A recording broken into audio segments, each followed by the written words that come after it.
Brad here from Get Out There magazine, and today I'm here in the town of Parry Sound for the 2014 edition of Wilderness Traverse.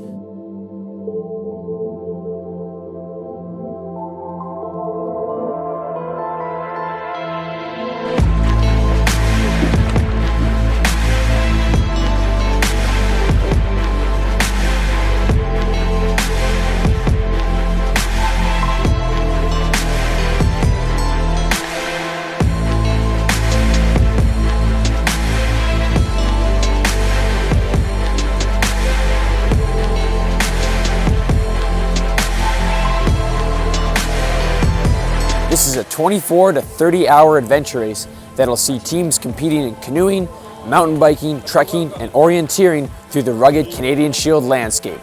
We got lots of teams here, and it looks to be quite the race.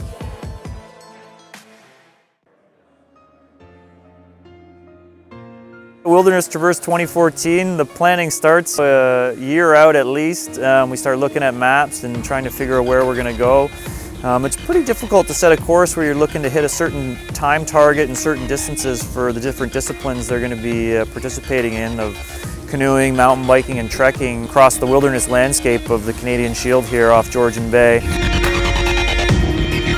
The night before the race, teams receive maps of the top secret race course and begin to plot their route. Teams also finalize their gear for the legs of the race and sort them into transition bins. A bus transported teams to a remote start, where the paddlers would select a canoe and gear up for the first leg of the race, a scenic but demanding paddle on Georgian Bay and up the Nayscoot River. It was only a matter of minutes before Wilderness Traverse would begin, with a mass on the water start.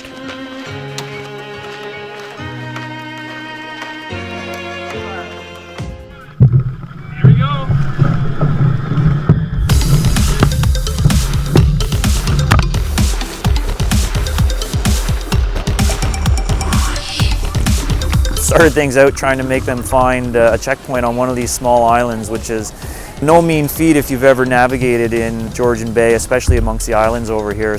Literally hundreds of islands in there.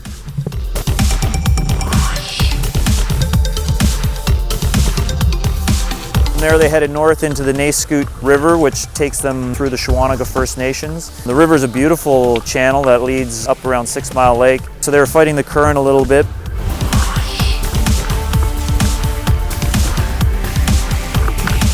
The paddle leg was mainly free of obstructions.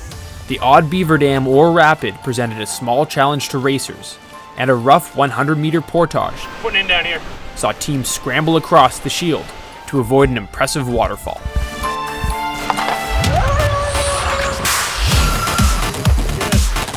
It was a big paddle. They had to go 40K for the whole thing, so for teams that don't practice much or that aren't used to it, they're going to be pretty sore by the end of it. And they pulled out at a hunt camp up in the end of Wilson Lake. They did a transition at an old logging clearing. Some old logging roads go through the area. And this is really remote terrain they're getting into.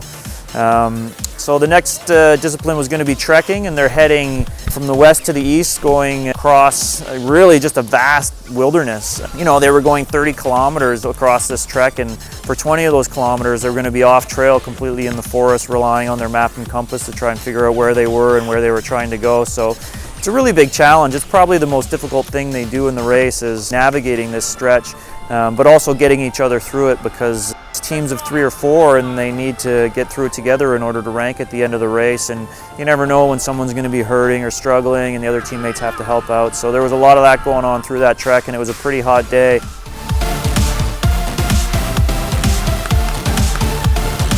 Teams trekked through the rugged landscape for hours. Navigation choices resulted in teams spreading out and facing differing obstacles, which affected both speed and comfort. Soon the sun would begin to set, and the added difficulty of nighttime navigation would ensue.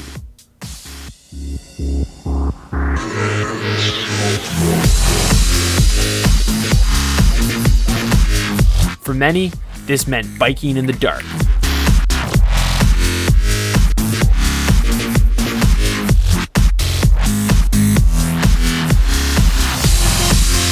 Way down the bike leg so far.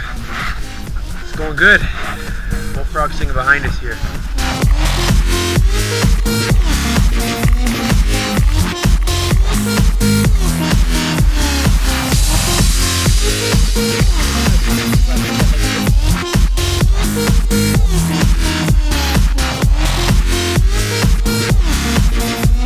So we're into day 2 of Wilderness Traverse.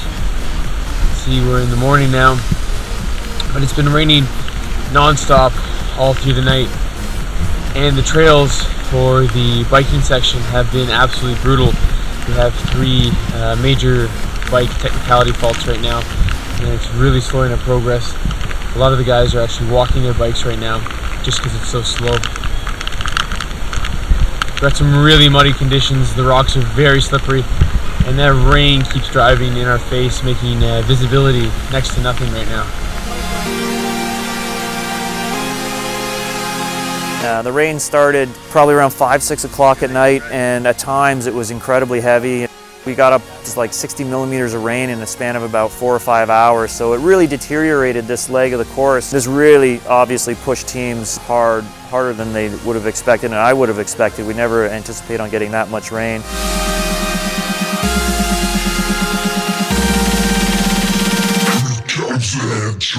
So all in all, they started at 8 in the morning. The first team didn't finish till 4 o'clock in the morning the next day, and then the rest of the teams came in until 2 p.m. in the afternoon. And all in all, we had about 75% of the teams finish, and then a number of teams drop out due to attrition, injury, different things like that. But yeah, it's a massive undertaking, a big challenge, and all the teams that finished, it's really impressive.